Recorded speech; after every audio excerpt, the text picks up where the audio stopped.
Hi friends, ఇవాళ నేను కరివేపాకు పొడి ఎలా చేసుకోవాలో చూపిస్తాను. ఫస్ట్ అయితే కరివేపాకుకి బాగా క్లీన్ చేసేసుకోవాలి. తడిగుడ్డతోనే క్లీన్ చేసుకోవాలి, లేదు అంటే వాష్ చేసుకొని బాగా డ్రై చేసుకోవాలి. డ్రై చేసుకున్న తర్వాత మనం ఇది బాగా ఫ్రై చేసుకోవాలి. ఎలా అంటే నేను వీడియోలో చూపించినలాగే చేసుకోవాలి. చేసేసుకొని సైడ్కి పెట్టేసుకొని 1 టీ గ్లాస్ ధనియాలు తీసుకొని బాగా ఫ్రై చేసుకోవాలి. కొంచెం స్మెల్ వచ్చే వరకు ఫ్రై చేసేసుకొని 1/2 టీ గ్లాస్ జీలకర్ర కూడా ఫ్రై చేసేసుకొని సైడ్కి పెట్టేసుకోవాలి. ఎండుమిర్చి ఒక 15 తీసుకోవాలి.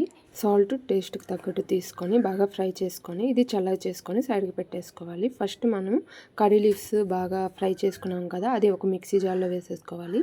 ముందుగా రెడీ చేసుకున్న మిశ్రమాన్ని కూడా వేసేసుకొని కొంచెం ఇంగువ వేసుకోవాలి. ఇప్పుడు మనం మిక్సీ పట్టేసుకోవాలి. కరివేపాకు నేను 20 రూపీస్ తీసుకున్నాను. సో అందుకే దానికి తగ్గట్టు క్వాంటిటీ అయితే నేను తీసుకున్నాను. ఇప్పుడైతే మనకి కరివేపాకు పొడి అయితే రెడీ అయిపోయింది. ఇది బాగా చల్లగా అయిన తర్వాత ఒక బాక్స్లో స్టోర్ చేసుకొని రైస్తో తింటే చాలా బాగుంటుంది.